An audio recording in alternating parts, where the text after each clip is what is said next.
예, 안녕하세요. 세뇌 탈출입니다. 참 우리 사회 지도층에 문제가 많아요. 이른바 우파, 이른바 보수 성향이라고 하는 사람들, MB 정권 또 박근혜 정권 때의 고위층 혹은 최고위층에 있거나 아무튼 사회 최상류층에 있다는 그런 성향의 사람들도 이게 까면은 지금 뭐가 진행되는지 몰라요. 그래서 그 사람들의 논리를 그대로 결국 따라가다 보면 이게 친중 아니야? 이거 친중 우파 같은데. 그래서 참 보면은 저희 자유시민 진영을 빼고 대부분은 저쪽은 전부 친중 좌파고 이쪽에 저희가 그래도 사회 지도층이라고 할 만한 사람들이 이 친중 우파적 성격을 많이 갖고 있습니다. 그래서 오늘은 그 논리를 좀 보겠습니다. 먼저 친중 좌파 저쪽의 논리부터 먼저 보죠. 이거는 이제 그 리영이의 그 두 날개론에서 일단 시작을 하는데요. 중국은 왼쪽 날개, 미국은 오른쪽 날개 이런 식의 논리를 폈습니다. 그 사람이. 참고로 이 두 날개론은 원래 미국 민주당의 그 논리예요. 이 미국 민주당이 무슨 이상한 두 날개가 아니라 굉장히 절실했기 때문에 나왔던 얘기입니다. 이제 미국 민주당이 19세기 말에는 그러니까 이 미시시피 같은데, 조지아 같은데, 즉 흑인 노예제 전통이 강했던 지역에 이제 백인들의 그러니까 아주 수구 꼴통 같은 그런 숙골 민주당이었습니다. 그래서 그걸 딥 사우스라 그럽니다. 그런 지역을 그러니까 이 노예 노동에 강한 남부 지역이라는 뜻이겠죠. 딥 사우스라 그러는데 이 사람들이 너무 숙골이어서 그 프랑스 부르봉 왕조의 이름을 따서 부르봉 그러니까 영어로는 그냥 버본이라고 했죠. 버본 민주당, 버본 데모크рат이라고 불렀습니다.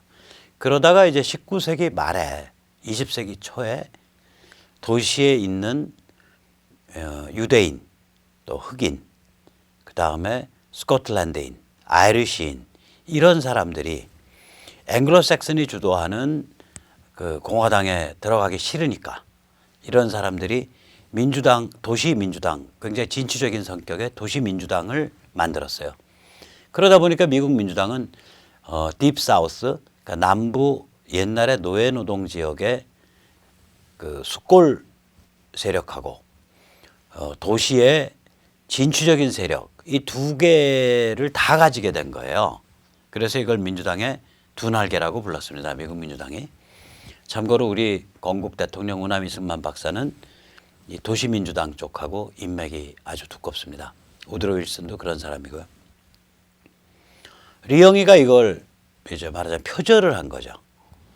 이 사정은 하나도 얘기를 안 했어요. 리영이는 이 두 날개에 관한 사정은 얘기를 안 하고 리영이는 처음에는 대한민국은 소련을 필두로 하는 사회주의 진영과 미국 사이에서 날아야 된다. 그렇게 해서 두 날개 주장하다가 소련 망하고 나서는 이제 중국이 되고 그다음에 중국 개혁 개방되고 나서도 한참 중국이었던 것 같고 가끔씩 중국 자리에 북한도 좀 암시했던 것 같고 그렇습니다. 세월 좋아졌죠. 제가 한 6, 7년 전에 페이스북에다 리영이를 이런 식으로 비판을 했다가 제가 거의 페이스북에서 맞아 죽는 줄 알았습니다. 지금은 저희 자유시민 진영이 페이스북에 많이 들어와 있기 때문에 이런 소리 너무나 당연한 소리가 됐죠. 그다음에 이제 박원순은 이 중국은 아주 기름기가 자르르 흐르는 준마와 같은 말이고 그 말의 말 궁둥이에 앉은 파리가 돼서 우리는 그 파리 같은 존재가 되었고 말에 앉아만 있으면은 그냥 말이 움직이는 대로 말리도 간다. 뭐 이런 소리를 했어요. 그런데 마국간에 가보셨는지 모르겠지만 우리 박 시장 기름이 자르르 흐르는 말궁둥이에 바로 파리가 잘 안 앉습니다. 거기에 반드시 똥딱지가 하나 붙어 있어야 되고 그 똥딱지 위에 파리가 앉아 있죠.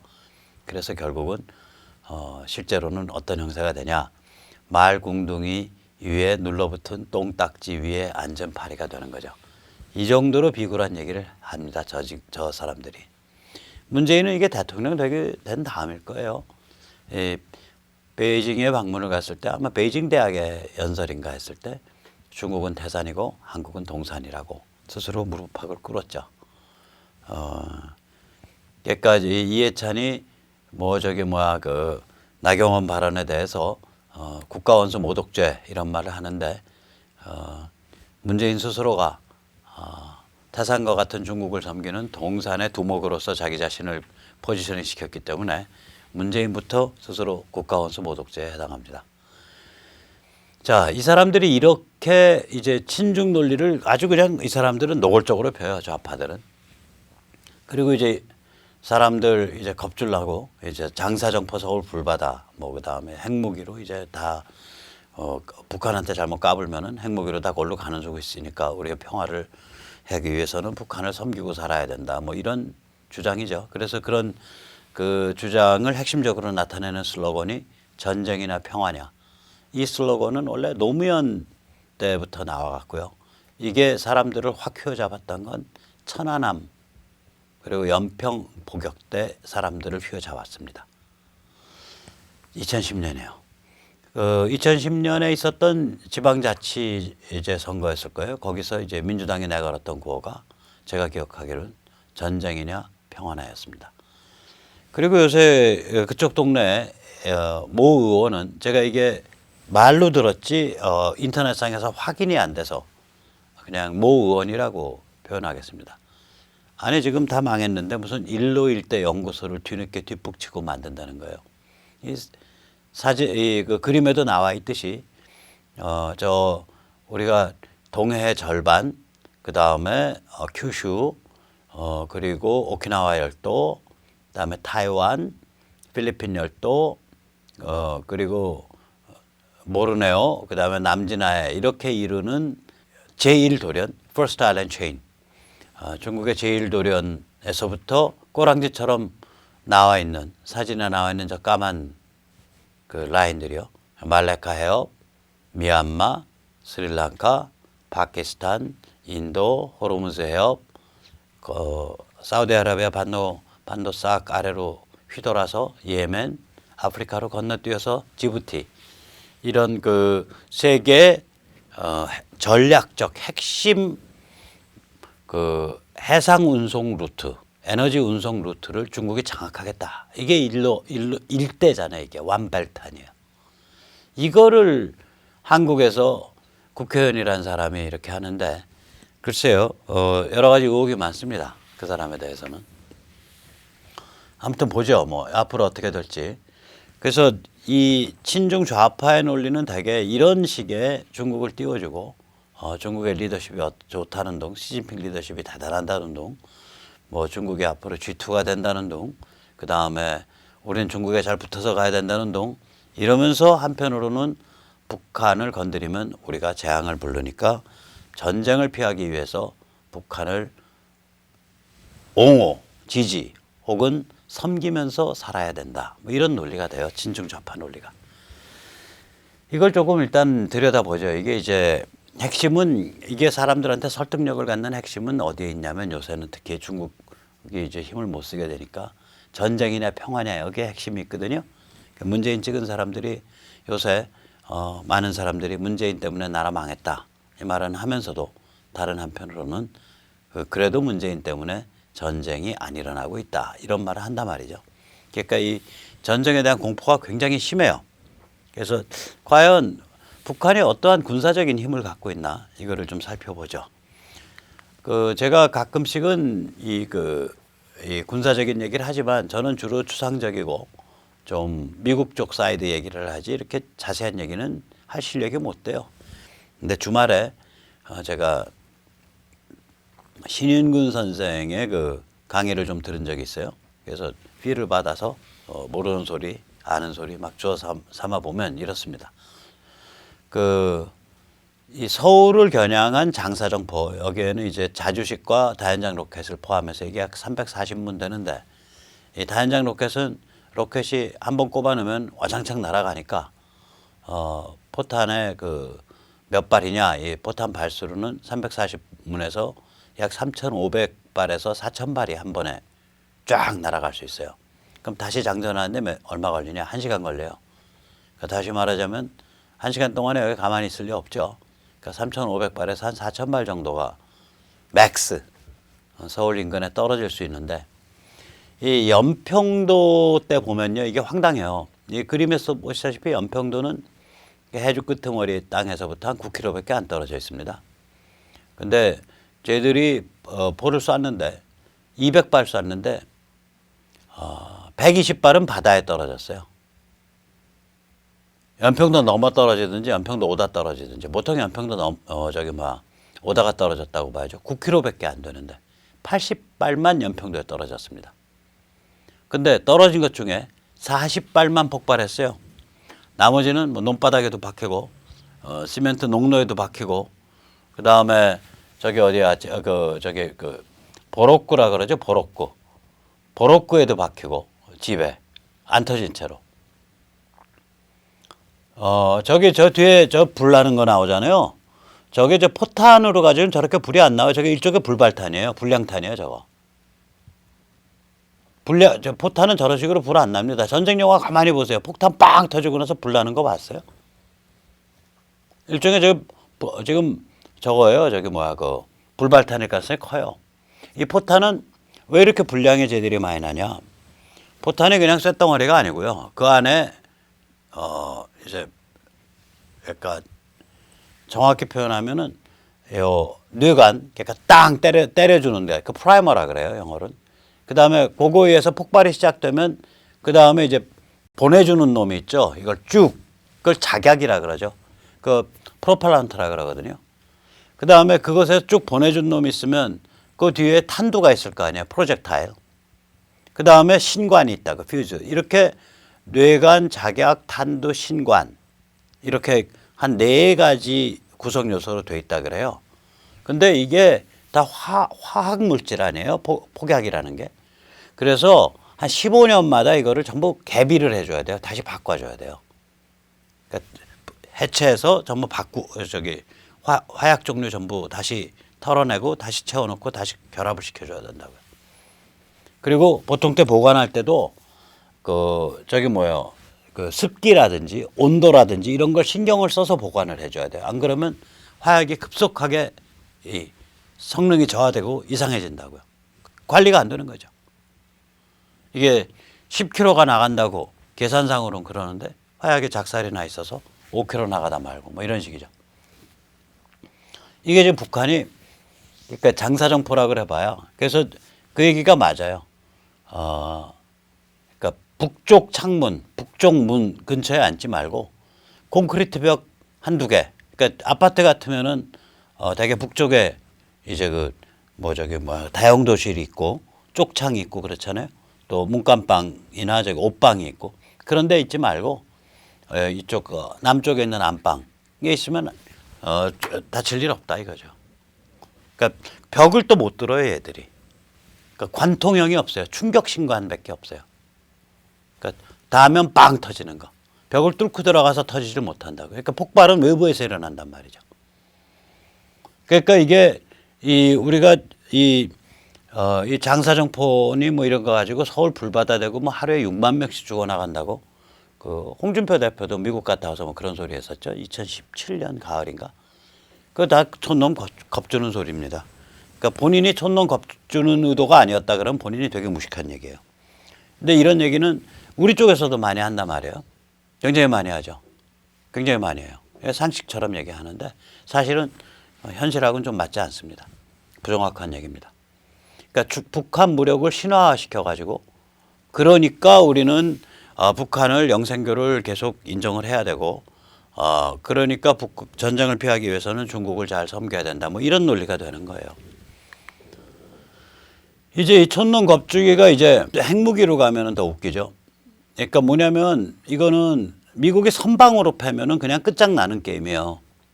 어떻게 해볼 도리가 없다고 쟤들이 핵을 쓸 방법이 없어요. 미국이 선방으로 패면. 이게 일단 쟤들이 그 고농축 우라늄탄이거든요. 그럼 폭발 인기의 질량이 한 16kg 정도 된다 그래요. 그러니까 이 플루토늄 탄의 한 4배쯤 된대요. 그러니까 폭탄이 커지죠. 그리고 이걸 얘들이 이동식 발사대로 쏘거든요. 그러면 이게 80기 정도 된단 말이에요. 이동식 발사대가. 그럼 미국이 이걸 굉장히 오랫동안 정찰해 왔을 거라고요. 이때 정찰 정보 수집은 신호 감청, 그러니까 시진트, 그 다음에 영상, 이제 KH 위성, 그 다음에 사람 간천망, 그러니까 휴민트, 그리고 이제 최근에 이 동아시아에 들어와 있는 건 여기에 추가해서 이제 여기 그림에 있는 근사한 정찰기가 하나 들어와 있어요. 이게 미국에 2대밖에 안 갖고 있어요. 컴뱃 센터라는 정찰기인데 하나씩 설명을 해드리죠. 신호감청이라는 건 이제 통신 내용 이런 것뿐만이 아니라 이 모타라든지 혹은 이런 그 전기기기 대형을 돌리게 되면 거기서 일종의 전자파가 발생을 한다고요. 이걸 감청할 능력이 있다고 이게. 그러니까 되게 뭔 일 돌아가는지를 아는 거예요. 그게 시즌트인데. 그 다음에 이제 영상은요. 이 비행기로도 물론 영상을 보고 있지만 이 무시무시한 영상이 있어요. 이게 미국 정찰 위성 KH 위성이 있는데 이게 이제 한 4개 정도 떠 있어요. 근데 얘들이 아마 저걸 거예요. 그러니까 선 싱크로너스예요. 그러니까 무슨 얘기냐면 그 거의 같은 위치에 비슷하게 있을 거예요. 얘들이 위치가. 그러니까 태양과 같이 움직인다고요. 그러니까 지구 자전과 같이 움직인다는 거죠. 그래서 이 4개 정도가 되면 이게 비스듬히 보는 것까지 해서 사실은 한 지역을 다 보게 되는 거예요. 아침에 보고 밤에 보고 저녁에 보고. 그러니까 이게 그 오후에 보고 이게 그래서 이게 해상도가 굉장히 높아요. 뭐 얼마나 그러더라. 한 픽셀에 4cm. 그러니까 우리가 이제 이걸 가지고 계속해서 한 지역을 보고 있으면 이게 다 나오는 거죠. 다 나온다는 소리예요. 정찰 위성만 가지고도. 각 지역을 이게 섹션으로 나눠 가지고 거기에 등장했던 물체, 움직이는 이동 경로. 그러니까 이걸 굉장히 오랫동안 추적해 왔으면은 이동식 발사대가 숨겨져 있다고 생각되는 데는 거의 다 나오는 거죠. 얘기가. 거의 다 나온다는 소리예요, 이게. 그러니까 우리가 북한을 볼 때 북한이 완전히 무력화되어 있다라고 보시면 돼요. 북한 자체로는. 이건 안전오리예요. 그러니까 앉아있는 사냥감인데 북한의 최대의 군사 자산은 결국 뭐냐. 중국의 뒷배입니다. 그러니까 한반도 유사시에 중국이 한반도에 개입할 의지가 있냐 없냐. 그게 북한 최대의 군사 자산이고요. 아시다시피 그게 지금 미국이 진행해온 미중전쟁, 즉 중국 제압 프로젝트에 의해서 그러한 한반도 개입 의지가, 중국의 한반도 개입 의지가 급속하게 무력화되어 가고 있는 중이죠. 그러니까 이런 거를 얘기를 안 하고 그냥 뭐 핵이 몇 개니까 위험하고 어쩌고 저쩌고 가만히 있으면 위험해요. 선제적으로 침공을 하거나 타격을 하면 무력화시킬 수가 있습니다. 그래서 이런 상황인데 이제 친중 우파는 이거랑 이제 비슷한 논리가 있어요. 이 친중 우파의 뇌구조는 제가 보기엔 이런 식으로 돌아갑니다. 친중 우파의 뇌구조는 첫째 하나 미중 타협이 이루어지고 미북 타협이 이루어져서 분단이 유지되고 김일성 영생교가 존속한다. 보통 뭐 그 유명한 유튜버 이른바 우파니 이른바 보수니 이런 사람 만나가지고 얘기를 해보면 지금 미중 전쟁이 심각하지 보통 심각한 게 아니에요. 앞으로 북한을 미국이 접수하는 데까지 갈 것 같아요. 그러면 삐직 웃으면서 그거 요망사항 말씀하지 마세요. 희망사항이겠지. 그러니까 접수가 안 돼요. 뭐 말을 그런 식으로 하면 이거 쭉 근거를 대도 굉장히 부정적이고 냉소적인 반응이 나와요. 그러니까 기본 머리 세팅이 어떻게 딱 돼 있냐면 이거는 미중 간에 타협이 일어나고 또 미북 간에도 타협이 일어나는 게임이고 분단은 유지되는 거고 김일성 영생교는 이러저러한 방식으로 존속된다. 그러니까 저쪽이랑 사고방식이 같아요. 그러니까 이제 그 다음에 이제 그래도 우파 얘기는 해야 되겠고 이러니까 자체 핵무장 얘기한다고. 핵 쌤 오케이죠. 남과 북이 같이 핵을 가지니까 쌤 돼서 오케이다 이거예요.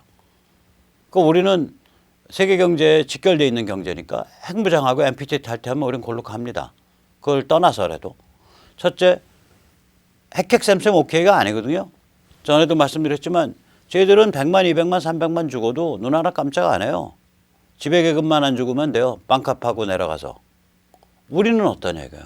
우리는 한마디로 400명이 해상교통사고로 어린 학생들이 숨지면 나라가 흔들려요. 그러니까 저희들은 주민 내지 국민에 대해서 책임성이 전혀 없고 우리는 책임성이 지나치게 많을 정도로 여러 가지 다 책임져야 된다는 식이고 국가가 다 책임져라 이거 아니에요? 정부가 다 책임져라. 그러니까 이걸 같은 핵무장을 했다 그래도 억지력이 없다고요. 억지력이. 저희들이 주민이나 국민의 생명에 대해서 책임성을 느껴야 억지력이 발동하는데 책임성이 없는데 어떻게 억지가 돼요. 거기다 지금 대한민국 최고의 권력 집단이 어디예요? 586 아니에요. 앞으로도 이거 사라진다는 보장은 없거든요. 이런 흉악한 사람들이 권력을 잡고 있는데 그 사람들 호주머니에다가 핵을 넣어줘요. 그러니까 이거 말이 안 되는 소리죠. 그러니까 결론적으로 자체 핵무장이 되면 대한민국이 이 세계 질서로부터 이탈하게 돼요. 그러니까 결국 뭐가 되냐? 시진핑의 한반도를 바치자는 얘기가 돼요. 그러니까 저는 앞으로 자체 핵무장 주장하는 사람한테는 나는 꼭 당신이 중국 간첩이라고는 생각이 안 되는데 어째 말하는 게 꼭 중국 간첩같이 자꾸 들립니다. 이런 말을 해주고 싶어요. 중국 간첩이 할 소리예요, 이거. 세 번째, 헌법 장난, 선거법 장난을 해서 기득권을 강화하죠. 대한민국을 약체화시키고 결과적으로 시진핑한테 한반도 상납시키는 거예요. 대한민국이 약체화되면 시진핑한테 이게 상납하는 거죠. 그러니까 요번에 그래도 오늘 다행히 한국당이 이 선거법 가지고 흔들려는 거를 장기집권 입법 구태타라고 규정을 하고 반대 입장을 표명했어요. 앞으로도 이렇게 줄기차게 반대해 주시기 바라요. 이제 심상정의가 극악한 발언했죠. 왜냐하면 이제 내년 선거에서 지금처럼 소선거구제가 하면 정의당 골로 갈 것 같으니까 이 선거구제 계산 방식은 이 사람들은 이제 완전히 목숨 걸고 이제 선거구제 흔들어서 비례대표 포션을 왕창 늘리는 방향으로 지금 밀고 나가려고 그러고 있거든요. 그러니까 선거구제 계산 방식은 국민은 알 필요가 없다 뭐 이런 극악한 얘기를 했어요. 이거 좀 심각한 문제입니다.